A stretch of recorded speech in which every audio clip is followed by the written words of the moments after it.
Clic, bonsoir cinéphiles et cinéphiles. Aujourd'hui, je vais vous parler de ceci. Déjà, merci à Héloïse de nous l'avoir envoyé de chez Metropolitan. Et là, dans quoi est-ce que je pourrais l'envoyer Lucky Day. Dans quoi est-ce que je pourrais l'envoyer?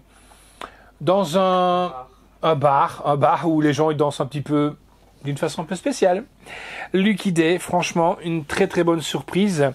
Je vais, comme d'habitude, vous lire le synopsis. Après, on va se retrouver, bien entendu, pour en discuter. C'est le grand jour. Red sort de prison après avoir purgé 2 ans pour un braquage de banque qui s'est soldé par la mort de son complice.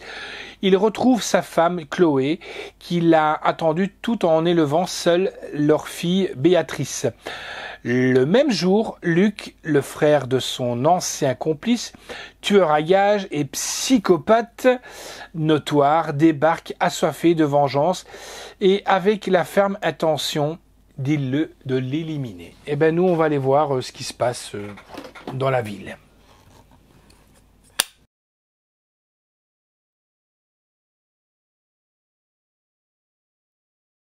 Prisoner 1, 2, 0, 18, 14. Roll it up. Papa!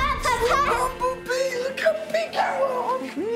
Hey, welcome back. Lolita, so good to see you. May I introduce my parole officer? I can't believe they let you walk. Flight 6 now arriving. Purpose for coming to the United States? Business, pleasure. Well, which one is it? Both. What are you doing? Big Shatiel? Oh, shit.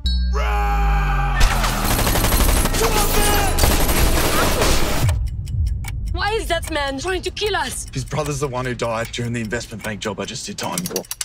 So he's looking for revenge? Among other things. May I help you? He's crazy. You heard his accent? You know why he speaks that way? Because he thinks he's French. Get out!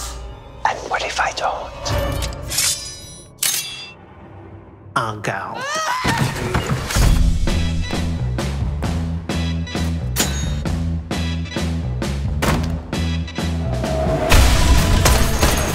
It is my pleasure to kill you and your entire family. I just got out of the joint, mate, literally this morning. I know.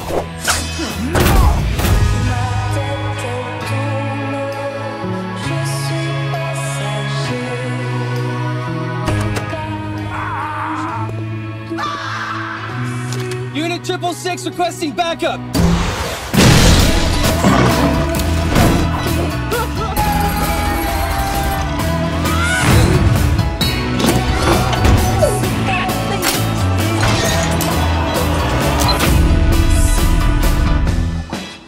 You blew out my eardrum! Sorry, honey bun. I can't hear your apology because I'm deaf now! J'espère que la bande-annonce vous aura plu. Franchement, moi j'ai kiffé ce film. J'avais un petit peu peur, une appréhension. Hein. Lucky Day, ouais. En plus, quand on lit un petit peu les notes de presse qu'on reçoit, tout ça, un peu dans la même veine que Tarantino. Déjà, pour arriver à Tarantino, il faut déjà le vouloir, il faut déjà le pouvoir et surtout avoir le talent pour le faire. Et ben franchement, c'est fait. Et on vous comprendrait pourquoi par la suite, parce que c'est une personne qui a travaillé de toutes parts avec Monsieur Tarantino sur plusieurs de ses films. Donc on sent l'inspiration, la trempe et l'envie de faire comme. Donc c'est un film français-canadien. La note que nous avons donnée, c'est un 8,5 sur 10. C'est bien mérité. On s'est poilé. Il y a quand même quelques scènes un peu trash, mais quand même un peu moins que la Tarantino. C'est peut-être voulu pour ne pas avoir trop la ressemblance. Musicalement, on retrouve le même univers aussi.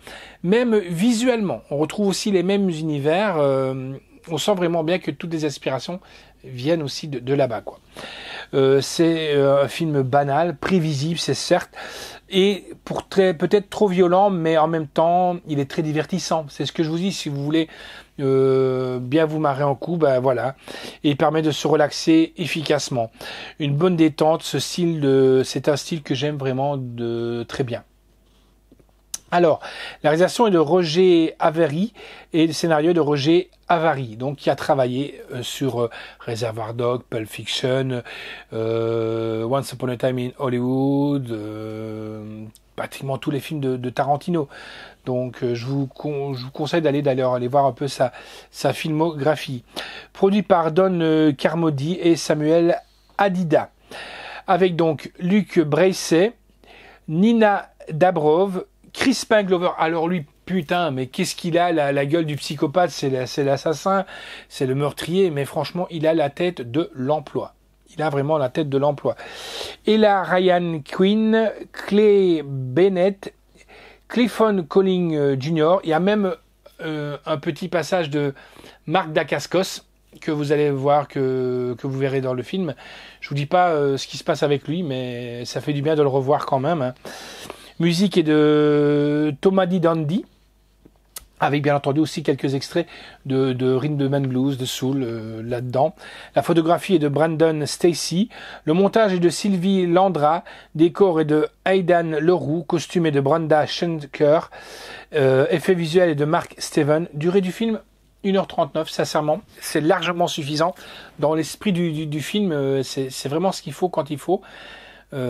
Et comme je me le répéterai pas assez, c'est vraiment un film bien, qui fait du bien, surtout pour le moment, parce qu'on peut rigoler, même des choses un peu tordues, quoi. Donc c'est sorti chez Metropolitan Vidéo donc, et distribué par 7.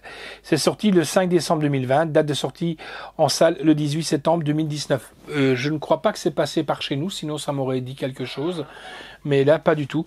Malheureusement, il n'y a pas de bonus. Voilà, donc le voilà, donc Lucky Day qui est là, que je vous conseille vraiment, les amis, un très très bon film. Je vous fixe rendez-vous à la prochaine et ciao.